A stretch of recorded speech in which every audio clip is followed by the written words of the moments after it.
Okay, Carol, it's all you. Okay. Hi, everybody. Thanks for joining us. So, yes, as Dorothy said, I have a lot of experience in the arts and I've learned a lot and I've gained a lot of insight in working with artists over these years. And I would share with you some of the tips that may help with your artistic practice. So, first, I want to acknowledge that there's more than one path to the top of a mountain. I know that everyone does things differently and do what's best for you and your goals. What I'll be talking about here is based on what I've seen and what I'd like to see from my perspective. Some of it may not be relevant to your goals. So just take what you can from this workshop and leave the rest if it's not relevant to you. So we'll be talking about websites, social media, pricing, working with galleries, etiquette around professional interactions, and general protocol. So first, I'd like to discuss websites. I know a lot of you have great websites and you're doing it all right. But when I'm looking at artist websites, there are certain things that jump out at me that make it more difficult to get to know the artist and just things that I would like to see done. And by the way, this is I've had this gallery, Perry Lawson Fine Art. It's almost 3 years with my partner Robin Lawson, and she is in agreement with me with a lot of what we like to see. So she's sort of in this with me. Um, there's a lot of ways to do websites, and it depends on what your work is all about and what you focus on and what you want to focus on. But there are certain things that should be done with a website, make it clear, easy to navigate, not too cluttered. And the powers that be say that you should have no more than 7 main headings for your website.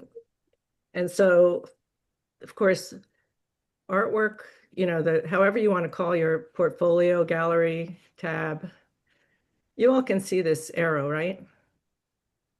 This Mhm. arrow that's moving around. Okay. Yes. Anyway, so you need a tab about your artwork, a tab about you with your statement, bio, et cetera, and a contact. And then whatever else you do, you might do film, but you might have publications or have books about you. So, all separate tabs. Um, I'm going to go get a little bit more into this, but I have a couple of examples of the way, it works well. Oops. So like April Gornick, she doesn't have, she has all hers organized by year rather than a pull down menu. You could have a pull down menu or you could have just click on that and then you have all the options. You click on each one in a separate page. And we all know Diane Churchill. She has her work on a pull down menu arranged by series. So whatever works, however your work is organized, just make sure you have a limited number of the main headings on the navigation bar, and then use pull down menus or have them arranged on a page where you can click on. I like to see that there's a social media link on. I would put it on the footer. Sometimes you have to, if I'm on a artist website, I'm looking for their Instagram and I have to dig around. Sometimes they don't have their Instagram link on there, even though they have Instagram. I'll go to Instagram if I am really interested in the artist, I'll make the effort to go to Instagram. Sometimes it's frustrating when they don't have an Instagram. I feel like they're not doing the professional thing and I'll just give up. So Horrible. It's like Instagram is being professional. Fred, can you mute? Yeah, Oh, I'm not muted. Oh, I see. Sorry. it's okay. So yeah, I like to see the footer. So I mean the link. So put it on the footer, on the contact page, make sure we can see that. Okay, so on the artwork tab, this is important. I would like you to keep your portfolio current because Robin and I are often looking at artists' websites and And if it's not up to date, we're looking at the websites because we're thinking about exhibits we might include you in. We're also working with collectors, and so we look at a lot of websites, and if we're looking at a website and it's not up to date, we might just, and we don't see anything, you might have something recent that you haven't put on your website that would have been exactly what we're looking for. So please keep it current because you might be missing opportunities. And that's the same goes for why you should keep your sold work separately. We don't want to be calling you about, oh, we love this work and we show it to the collector and he loves it and then it's sold, So please make sure, ideally, it shouldn't be mixed in. Even if you mix it in and it says marked sold, it's just cluttered. Keep it in either separate on a separate page or completely separate. When you're describing your artwork, this is the way, it should professionally be organized. Title, date, title first, then date. Same line usually if you're doing it like a label.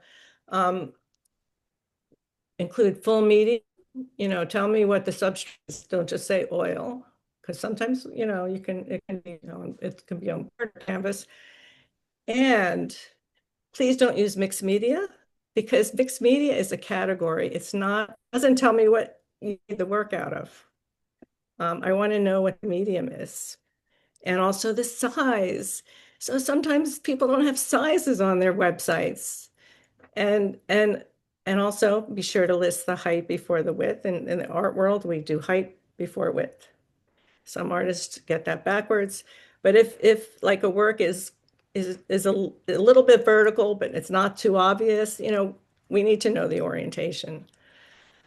The other thing that I see sometimes is an artist will have a big image on their screen, and I have to scroll down a little, scroll through the screen to see the full image. That I can't see the full image on my screen. Make it so that I can see the full image on the screen. And also sometimes an artist will have where you have to click through to see all the works. And I don't know how many work, like, am I clicking through 100 works? Like, I'll click through a few and then I'll give up because I don't know how many I'm looking for. And so I like to see thumbnails. I would like to not have to not know how many works I'm clicking through to, So and also it's nice when there's a work that you can click on it and you can enlarge it too. Okay, so that is artwork portfolio gallery, the tab, and whichever you call it is fine. However you want to name it works. Okay, any questions on that particular section? There's a lot more website stuff to go. Okay. So in the about section, I'd like to see artist statement, bio, CV, or resume. It can be on one page, or you can do it on separate tabs in a pull-down menu. And for the artist statement, see, some artists, I think, don't love writing artist statements. And, people want to know what your work is about. So please write an artist statement. We can, I have down here, I'll go out of order. A lot of people are not thrilled about AI in this world, and it's understandable in many cases, but it can really help you organize your thoughts. And if you're having trouble, put a little bit about what your work's about in AI, in ChatGPT or whatever, and it can sort of flush out your thoughts. But the important thing is be sure to edit it and make sure it's your voice and not some art speak, which is another point here. No art speak, please. Keep it accessible. Don't try to be too intellectual or erudite in your artist statement. Let everybody understand what it's about. And, it should be, as it says, about your intentions, inspiration, and process. And it should sort of give a sense of what it's about without the viewer or reader seeing the work. not too long, keep it short. People don't have long attention spans, so ideally like 150, maybe 100. 200 to me is a little long. And then we have the bio. My dog is here whining, and she just went out. I'm sorry. She shouldn't have to go out, but if you hear her whining, I'm just going to ignore her. Sorry. So yeah, right. Oh, so the statement, if you saw, right, in first person, this is third person. You know, don't overdo it. We don't need to see the whole list of exhibitions. You may have been in a lot of important exhibitions, but nobody really is going to be reading all that. We can go to your CV if we really want to know everything that you've been in, okay? So again, keep it short, less than 200 words. And I have here an example. Valerie Kuhn was in our Bending the Arc show. And so I think she has a really nice, you can look at it later, really nice, simple, not too long bio and artist statement. Okay. Any questions on those? No? Okay. I have a question. Can you go Yes. back to the first before Artist- about and bio? Oh, there, about. So, oh, okay. So artist statement, biography, and okay. Just a Thank you. reminder that you're going to get this whole deck attached to in the email tomorrow. So Okay. then you just so you won't miss anything. You can refer to it totally. Thanks. Okay. Okay. Next, I mean, this is pretty straightforward, and everybody, you know, that I'm not going to tell you how you should do this. Everyone does it differently. One thing to note is, you know, in the professional world, a lot of people don't want to give their birth year. I understand that. But it's, if you know, it gives sort of generational context to where you are in your career, and helps people understand you a little bit more. And, you know, the big galleries in all museums include the birth year. I like to see education up on top, and a lot of artists put it below. This is just what I like to see. You know, chronologically, you know, put the most recent exhibition on top. Yeah, you can separate by group and solo. You don't need to put too much, just like the year first, and then the exhibition title, venue, city. You don't need a lot of information about it, I don't think. But again, it's up to you. This is not something I feel overly strong about, as long as you have all the basic information. So social media. I don't look at artists' Facebook. I only use Instagram, really. Let me see if I have any notes on this. Stop it. Okay, so yeah, I think it's important to have Instagram and a website. And for Instagram, I have Brian Hart as an example. It's just simply identify who you are, what you are, if you want, and where you're located, and your website. Put your website on there. If I see an artist without a website on their Instagram, I end up like, what am I going to do with that? You know? So put your website on your Instagram. And if you have, I like to see, I don't want to see your I do enjoy your personal stuff, but I don't want to see it on your art related page. Okay. I just want to see your art on your art related page. You could have 2 accounts. It's easy to do. And again, please include your size and medium on your, if you're posting pictures of your work, please include all that information. Also, you know, also on your art related page, a lot of artists, and I totally encourage you to support other artists and champion them, but maybe do that in stories, because it's just because when I'm looking at an artist's Instagram, it can be confusing if I see other artists' work in there. And yeah, I'd like to just know what's yours. That's my personal preference.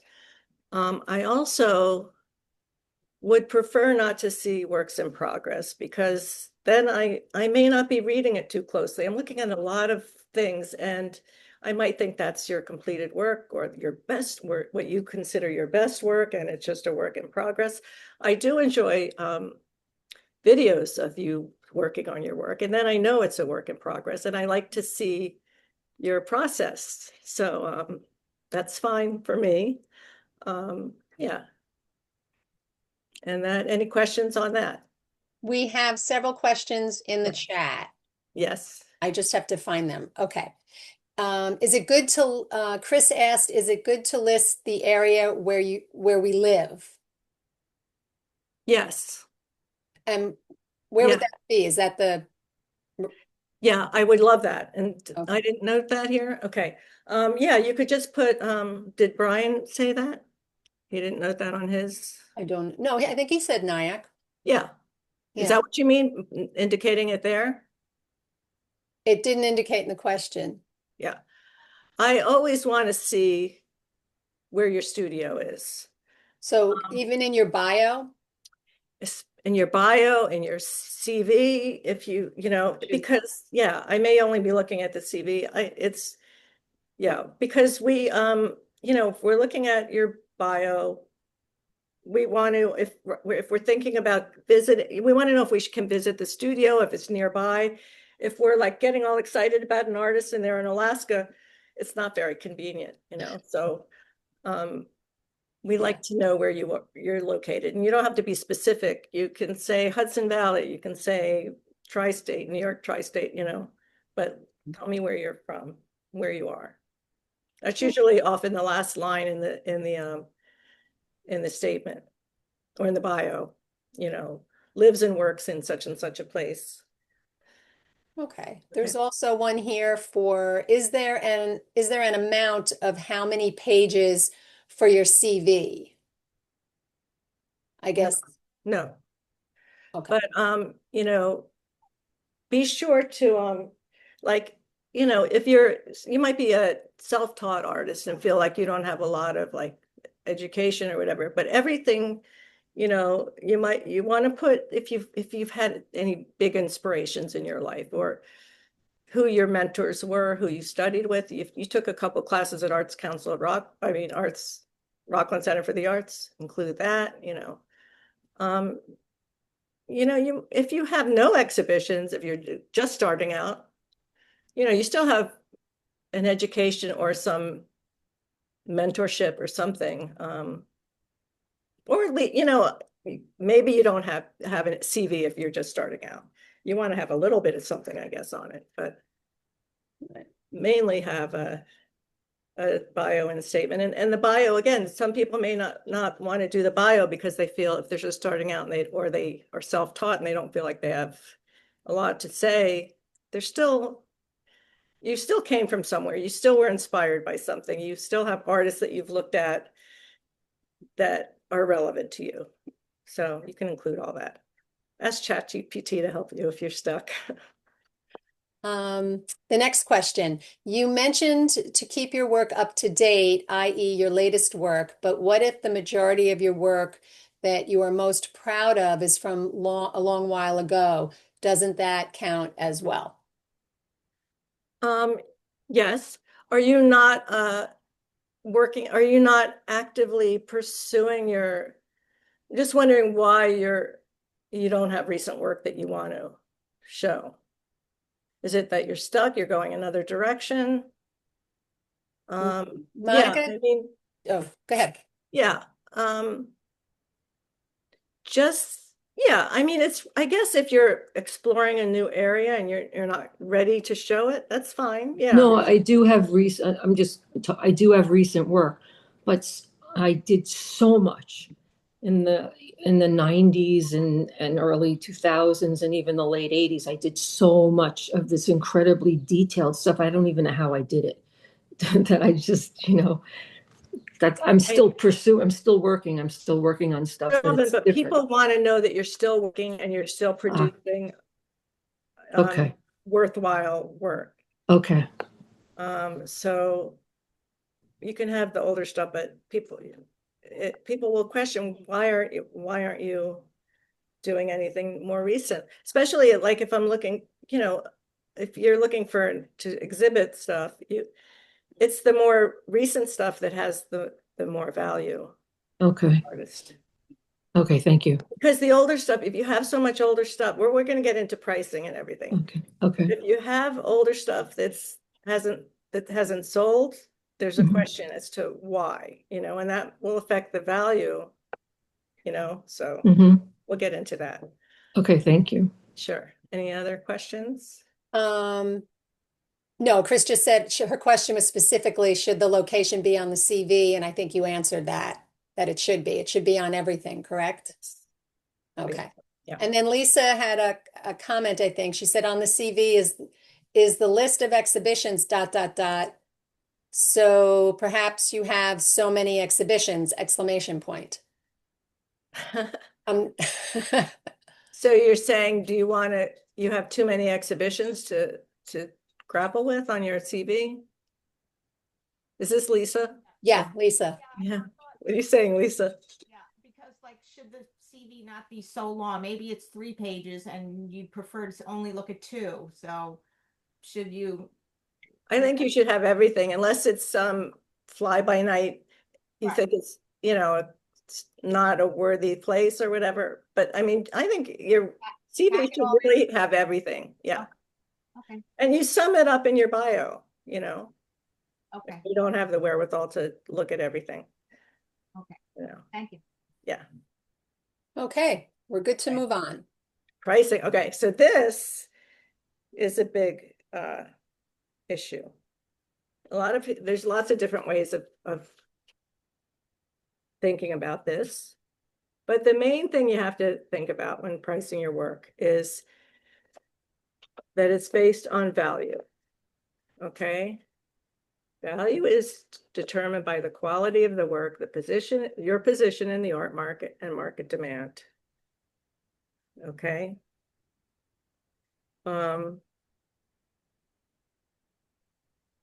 So while let's see.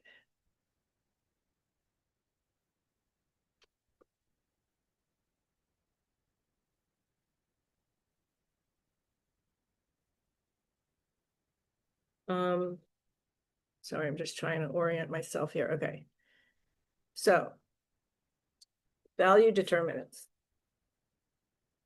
We determine value by the quality of the work, and it can be subjective, but in general, it matters. The emotional impact, the originality, technical skill, an artist's place in the market early on. You value it differently because you have no sales record, no institutional recognition, etc. So early in your career, you might look at you always look at the size of the artwork. And here early on, you look at cost of material, and you look at what peers are similar artists, similar type work, similar position, just graduated, had a couple exhibits, what they're pricing the work at. Okay, and then later on, it's really market demand and what you're selling your work for. If you're having lots of exhibitions, these are all factors. If you're selling regularly at a certain price, that's what the market believes your art is worth. And that is the value of your work. And, you shouldn't have your prices all over the place. They gradually increase, very gradually, only when you have regular sales. Okay. So, like I said, early in your career, you can consider time and materials. Emerging artists should start low and develop a market. Some people think, oh, if you start too low, people will think you're not serious or whatever. It's a tough market out there. There's way more artists than there are collectors. And if you want to develop a market, you have to be able to sell your work. And it depends, of course, on where you're located and who you're dealing with. If you're in the big New York City mix of things, you price a little differently than you might in Rockland County, in Nyack. But start low if you're an emerging artist and if you don't have a market. So yeah, time, some artists think too much about time and material. It's like I said here, two artists could spend the same amount of time and money, but one is far more desirable and in a different place. And that artist who's in a different place may have been working way longer and produce more quickly. Their work's more valuable, but yet they didn't spend much more time on it, so that's really a minor factor aside from an emerging artist situation. You really want to base it on where you are in the market. If you're selling, that the price that you're selling at is the perceived value of your work, and that's what you want to stick with. And you want to make sure, you sell one work at a certain price. You don't up it right away. You have to make sure that your market is working at that price, and then you can raise it a little bit. We all know that works on paper are valued lower than those on canvas or board. It's the idea is, I think that, well, sometimes, works on paper, there are studies for larger works. If and even if it's a very intricate, detailed piece, it's just, that's the way it is. They're just valued lower. And I guess the idea is that maybe they're not, the materials are not as long lasting as canvas or as oil and acrylic. So that's part of it. And size. Prices are based on size. You increase price with size. I think linear inch pricing works better than square inch pricing, because with square inch pricing, small work is very inexpensive, and a work slightly, the price jumps. If you're a math person, you can figure out why, but I can't really explain it, how that works, but square inch pricing increases dramatically as the sizes increase. So linear inch makes more sense. And you don't always have to like measure it. It can be approximate, approximate increases. And a very important thing is consistency. A lot of people feel that, oh, if I sell from my gallery, I don't have to pay from my studio, I don't have to pay the gallery commission, so I can sell it for much cheaper. But that sort of leads to confusion. And a gallery is not going to work with you if you're selling cheaper. But if you don't, it's understandable if you don't want to pay a 50% commission. That's the standard commission in galleries. It's completely understandable. But, and there are plenty of other ways to sell your work. There are other channels online and through your studio. But if you want to work with a gallery, you need to keep your pricing consistent. And yes, you can discount, call it a discount, just make sure the price is the price. And also with sizes, like you might have two different prices for things the same size, and that might be because you have a more precious material and it's worth more. And so just explain why, because people won't understand why you're using two different prices for the same size work. So any questions on pricing? Yes. I bet there are. Okay. Does someone want to ask a question verbally? I can wait to read the questions in the chat. No? Okay. Ruth asked, how is the demand for sculpture perceived as compared to painting? Well,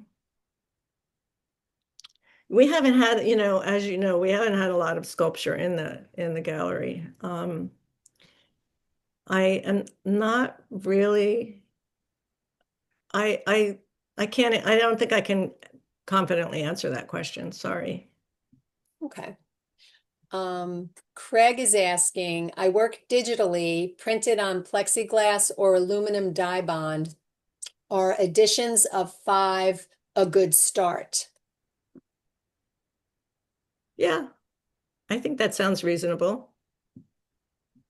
It's Okay. material, nice small edition, lets you price it, you'll price it, the larger the edition, the lower the price. Oh, questions are flying in here. Pam asked, similar to Ruth's question, what is your opinion of the value of photographs versus paintings? So it depends, are you creating limited edition?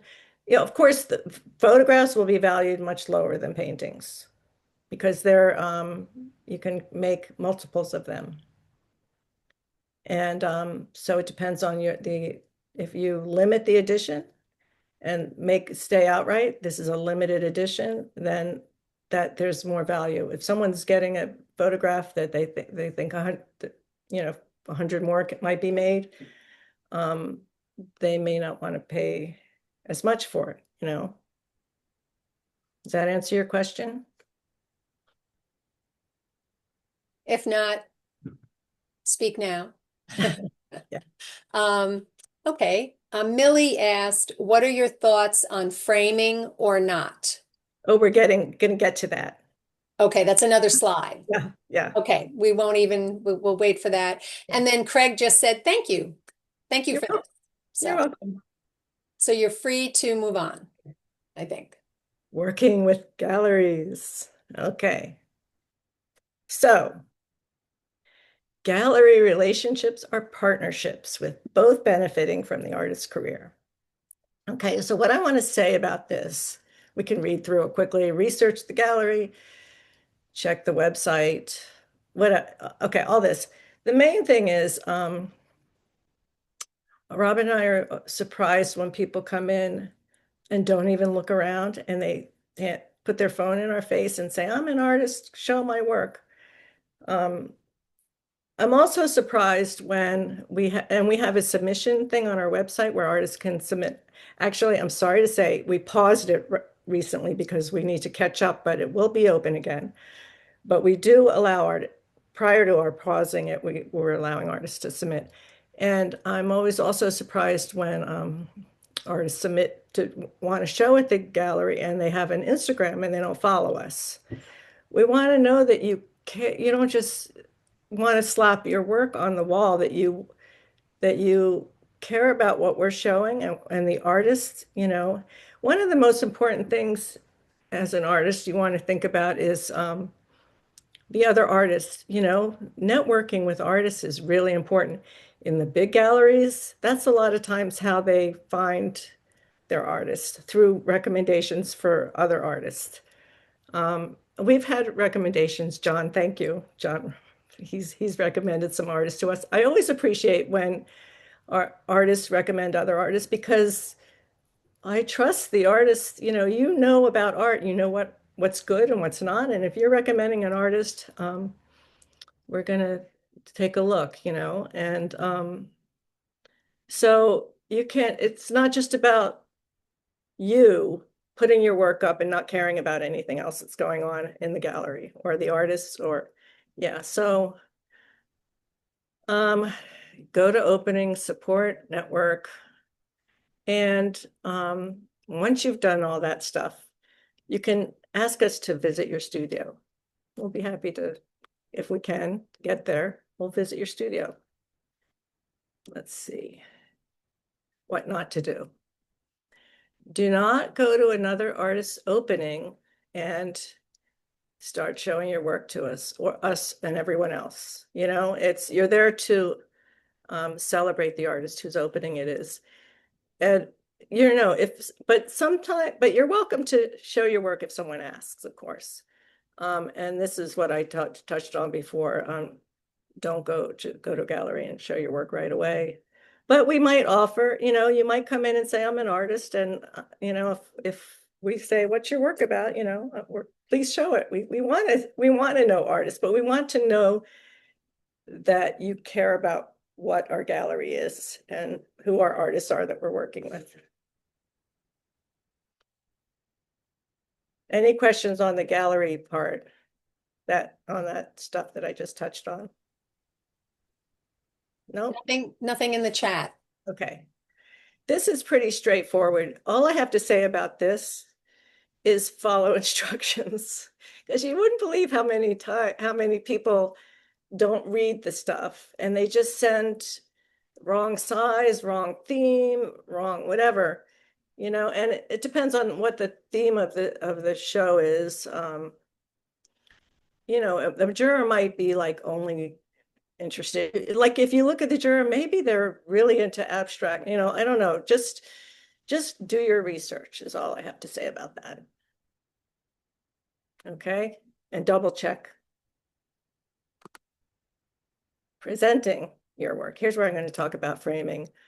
Those little thin canvases, they look really chintzy hanging on a wall without a frame.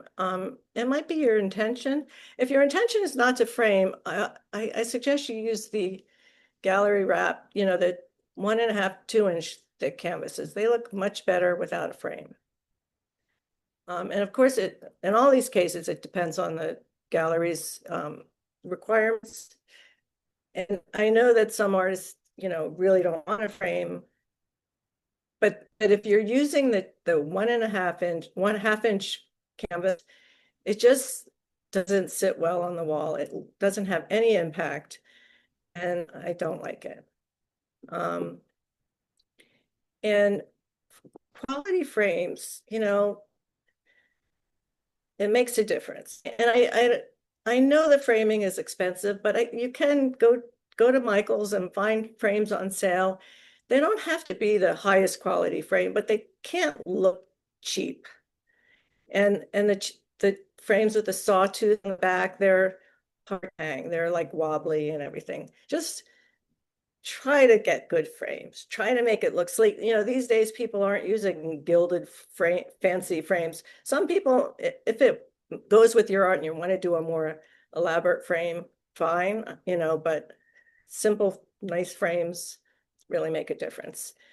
And I also think that a work on paper, depending, not in all cases, but in a lot of cases, it looks better with a mat, at least a 2-inch mat, not a flimsy, like 0 ply, or maybe it's 1 ply mat that they have at Michael's. Give it a 2 or 3 or 4 ply mat. I think it would do much more for the drawing or whatever work on paper it is. And make sure when you're bringing it, if the instructions to the gallery say it should be wired, make sure you put wire on it, and maybe not string or something that might break. 1/3 of the way down from the top is where you put the eye hooks, okay? And when you're exhibiting, remember to promote and bring friends and share on social media. Remember, it's a partnership, okay? Any questions there? There was one question from Cynthia. How do we learn about pixels, etc.? So I guess maybe that was the previous slide. Oh yeah, Google. It, when you click on the image, on the JPEG, there's information. It tells you how many pixels it is. Like I can't,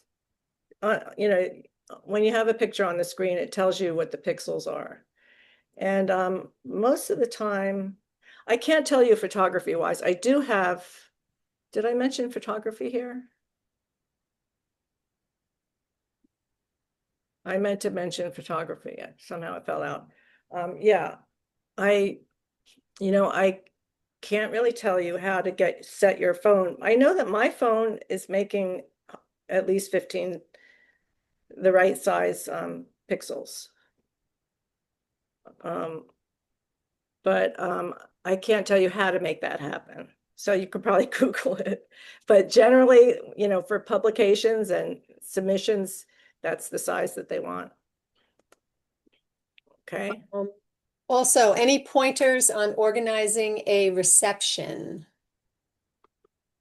What do you mean, in your studio? What do you mean? That's Joanne. At the gallery, for the, beginning of the exhibition. Oh, like an opening reception? Yeah. So specific question, like what, Pointers on Yeah. organizing. organizing opening? Well, you have a mailing list, you have Mm-hmm. to show up, and you just want to know how to do the actual opening reception? Yeah, I mean, I guess any pointers, I'm personally not like visual artist, but I'm working with a visual artist on a piece. And we want to have a reception of it. I've never done anything like it before. Like, you have any pointers as far as like limit to how many people to invite? Right, How long should it be? Is it really like, should there be like a little speech and then it's just mixing and mingling? 2 hours, I would say, Hmm.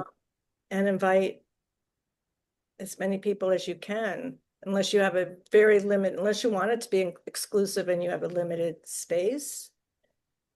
And if you have a speech, if you want to say something about the artist, that's always nice. People want a little speech. We don't usually we have too many people at our receptions. When I was at the Hopper House, we would always have a little speech.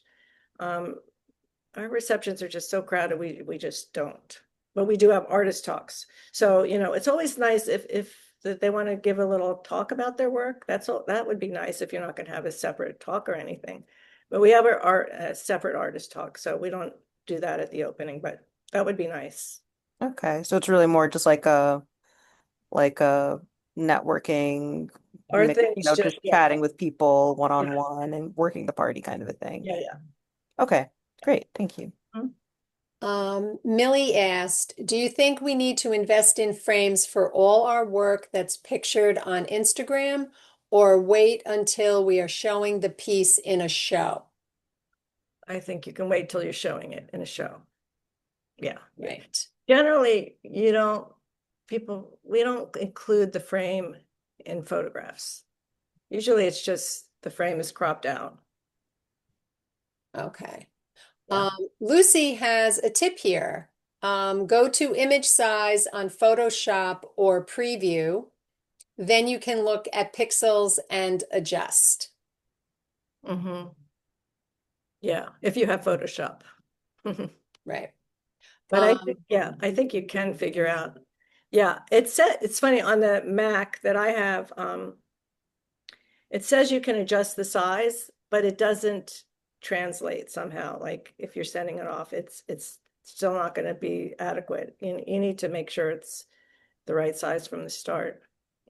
Right. I'm sorry, I can't give you more information on how to make that happen. Last question's from Lisa, and it's actually for me. Is the workshop we did a few years ago on how to size your photographs for submission up online? To be honest, I do not know. I'd have to double check because some of the workshops, when they were done back then, some presenters had the option to say yes or no to having it recorded, and some presenters did not want it recorded. So I'll have to check, Lisa. I'll get back to you. Okay. Well, I say it because that whole workshop answered all those questions about how to prepare your images for submissions. That was the whole workshop. Was that Ninth Street Collective? Yes. They never let us record. All right. Fortunately, yeah. That I was okay. Sorry. Yeah. All right. The one tip I will say also, though, as a photographer and to non-photographers, if you photograph with your phone and as a low res, but then the request is for a higher res and you're just upscaling, it may not upscale that well, and you should look carefully at it to make sure you're not submitting something that's overly pixelated. Something like that. So you want to originally photograph your artwork on a higher res so you can scale down rather than necessarily scale up. Lisa, for me, what would a higher res be? Like what kind of pixel? What do you amount? Like Well, number? like Carole was talking about like 1500 pixels, 15. Yeah. something like that. And maybe let's say that's I think like 3 to 5 megabytes, something like that. And let's say you shot it at low res and it was like 600 um, Mm. you know, I forget all the terminology, but very low res, a low res, something that and then you try to scale up to what you were saying, 1500, it might look not very good. So you really want to take your picture with where it's Right. high, medium, get a couple of megabytes in there. Right. And by the way, make sure it's cropped. It doesn't have background stuff in it. And the iPhone, I imagine all of your phones, if you like sometimes when you're taking a picture with the phone, it's like skewed, and that can be fixed in the when you go the click on crop on the image, and it can adjust that sideways or either way. Either way. And fix the skewing of it. Well, Okay, there's a few more questions. Yeah. Ruth is asking, as a gallery owner, what is the vision or focus for your gallery? Well, I was gonna mention that a little bit, but Robin and I love artists. We love art, and the focus is just it's broad. Some galleries have more narrow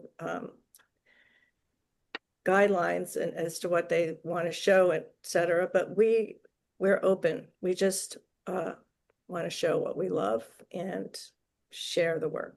We have fun curating the shows, and it's a puzzle, and we enjoy just presenting art that we love. Cynthia said, I'd love to know about that workshop, talking about the one about how to size your photographs. So that's something ACOR can look into for a future professional development workshop. Absolutely. It seems like it's something everybody would like to learn about. So Chris is asking, when an artist submits, do you have a way it's viewed, like a grid, or does it immediately go to full screen, the image? Does the image go to full screen? We're looking at we're looking at their Instagram, and we ask them to give us a statement, describe what their proposal is, and then we look at their website. And and if they have specific works they want us to look at, we look at their website and Instagram. We don't look at what they send us. Okay. And by the way, of course, there's so many artists, and we get so many submissions, and we like a lot of it, and we can't show all of it, but we do keep track of it, of the artists that we like and we want to maybe do something with in the future, or maybe we'll have a client that will like that kind of work. And we have a whole thing of separated by genres, and so we do keep track of stuff. It's just unfortunately, we can't show everybody that submits. Right. Any other questions? Just one more comment. Craig mentioned that he uses Topaz, Topaz, to enlarge his digital files. So that might be something for Good to people. know. Yeah. look at. Okay. And that's it for the questions for now. Okay. Okay, so moving on. So this, all galleries look for different things. This is just from our perspective. We first and foremost love it, usually. We do. We love the work we show. And there's other work that we love that we may not like, more conceptual type work. But we don't feel that we have that audience now. So we have to think that we can sell the work. And as far as a cohesive signature style, there has to be something that we recognize in your work. Now, that's not to say that you can't experiment and work on different styles, different types of things throughout your career. But if you're working on a type of something that is not your usual, and it's just not working for you and you give up, then don't post it on your social media. Like if I look at an artist or website, if I look at an artist's website and their work is all over the place, I'm not going to pursue it because I don't know who that artist is. but if there's like different series and they're all very different, but they're developing each of those series, I mean, Picasso did that, right? But you have to like work with it and it has to work for you. And if it doesn't, then you don't share it. So that's what I have to say about that. Artists, we also, want artists to be responsive. Sometimes, there was an artist that we really liked their work.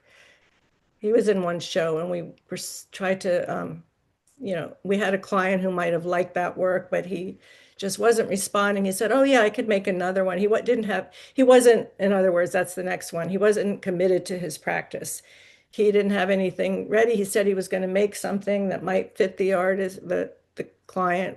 This client liked the one work and we were hoping he had more, but he wasn't committed to his practice. And so we can't work that way. Yeah, and again, show an interest in our gallery. Any questions on that one? Nothing in the chat. Okay. And these are the pet peeves. These are my pet peeves. Again, I'm repeating here. Size, always include your size and medium, and remember height before width. Indicate your location, photograph the work properly. The frame matters. It's a partnership. Network, stay in touch with other artists, and don't be too rigid about pricing. I think, you have to remember now, a lot of people say you shouldn't ever lower your price. But if you're priced work is a certain price and you're not selling, that means you have no market. And I think you can lower your price a little bit. I think you have to, there's no point in having your work at a certain price if there's nobody buying it, unless that's not your goal. But if your goal is to sell your work, you have to meet, it has to be priced where it can meet the market. Okay. And then there's the question of, well, what if this collector sees it at a lower price? There was a Warhol that recently was sold at auction for like,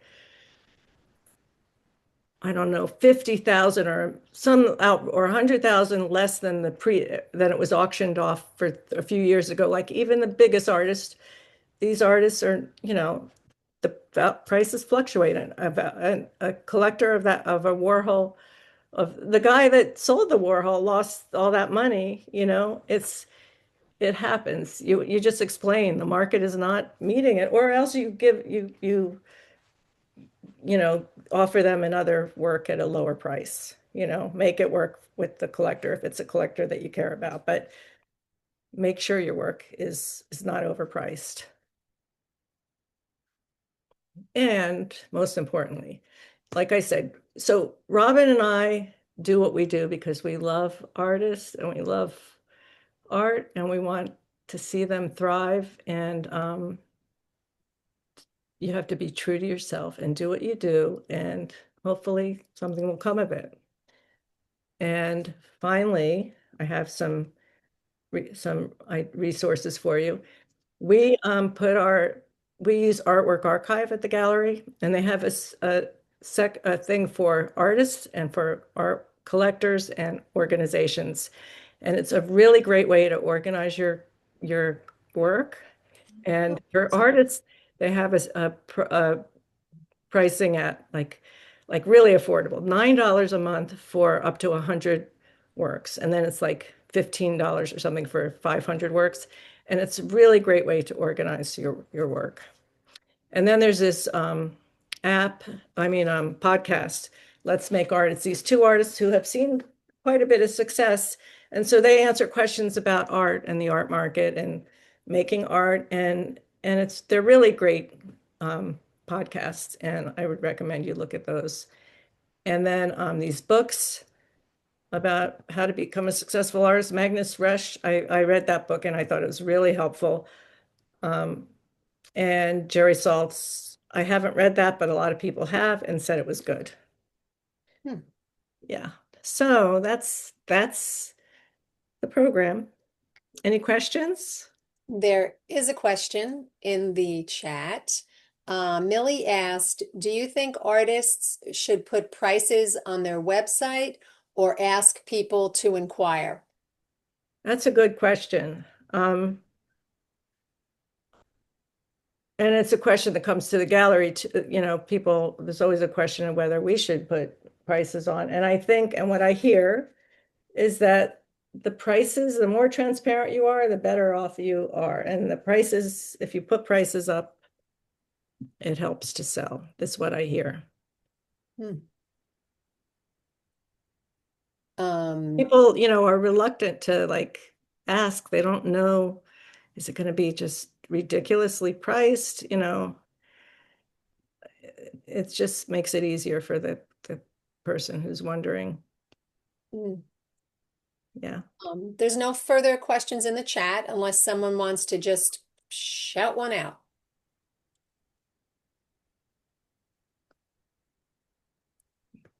No No. question. Thank, Thank you very much. Thank you very much. I want to say thank you, but also how that you hammered in that it's a relationship, and I find that very helpful, and just it's good, And so in good Oh, manner. and one thing I didn't forgot to mention in that is that somebody in one of these podcasts, the guy said that he finds that you have to go to a gallery, you have to meet the people like 15 times before they remember who you are.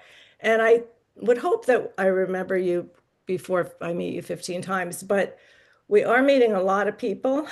And a lot of times people come and I've met them before, just like always keep introducing yourself if I don't remember you right away. And we, just be present and we'll get to know you. And it helps. It really helps to get to know who you are. And if it's between somebody that I remember and somebody whose art I saw way back when they're on our database, but I haven't remembered to look, it's going to be the person that I see face to face and remember, and then I'll remember you. You know what I mean? We do have one more question. Bonnie asked, so many calls for group shows charge money. Can you talk about this? So group shows, or you mean juried shows? Or is it a juried show, or is it just a pay to play kind of thing, like a vanity thing? Is it a call to art juried show? Oh, that's valid. Yeah. But yes, juried and general group is what Bonnie just responded. A juried show, so depending on the gallery, the big galleries have money. Small galleries, they don't have money, so they have to pay the juror. So it makes it justified to charge for a juried show. Fortunately, I don't love that, and we have a juried show, and it's never comfortable, people to pay and then not accepting everybody. But that's just it's an uncomfortable thing, and I'm sorry that we can't accept everybody, but we can't. But we have to pay the juror, and we don't have, we don't have the money. It's hard in a gallery, you have to rely on sales of artists, and some months you don't have a sale, and that's the income you have, and you have to pay all the overhead. So yes, we have to charge for jury shows. Now, if somebody's just asking you to pay to be in the exhibit, no, I don't think that's okay. I don't think you should do that. I think you should pay for a juried show with an actual jury of note in a reputable gallery. That was the last question, and then there's just a slew of comments saying thank you to Carole. And it was very informative. Good. Well, come see at the gallery and to answer further questions if anyone needs to reach out. Right. I forgot where you said your gallery was and what the name of it was. I think she put it in the chat. Okay. Okay, cool. Yeah. Like I said, we want to support artists, and we wish we could show everybody, but we can't, but we want to help you. So thank you for taking the time. And just remember,